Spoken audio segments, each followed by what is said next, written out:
ಯಾಕೆ ಹೊಡಿತಾರೆ? ಯಾಕೆ ಹೊಡಿತಾರೆ? ತೀಟ ಮಾಡಿದ್ರೆ ತಾನೇ ಹೊಡಿತಾರೆ. ಇವಾಗ ಮ್ಯಾಮ್ ಅಂದ್ರೆ ಭಯ ಇಲ್ವಾ ನಿನ್ಗೆ? ಯಾಕೆ ಭಯ ಇಲ್ಲ? ಬರ್ತೀಯ ಸ್ಕೂಲ್ಗೆ? ಮತ್ತೆ ಜ್ವರ ನಾಳೆ ಜ್ವರ ಬರುತ್ತೆ, ಬರಲ್ಲ ಅಂದೆ. ನಾಳೆ ಜ್ವರ ಬರ್ತೀಯ ಮತ್ತೆ ಸ್ಕೂಲ್ಗೆ? ನಾಳೆ ನಾಳಿದ್ದು ನಾಳೆ ನಾಳೆ ನಾಳೆ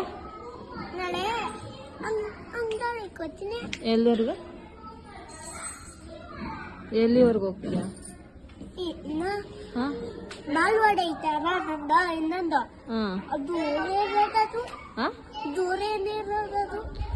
ನಾಳೆ ಬರಲ್ವಾ ನೀನ್ ಹಂಗಾದ್ರೆ ಸ್ಕೂಲ್ಗೆ? ಯಾಕೆ ಬರಲ್ಲ? ನಾಳೆ ಜ್ವರ ಬರೋದು ಇವತ್ತು ಗೊತ್ತಾಗುತ್ತೆ ನಿನ್ಗೆ?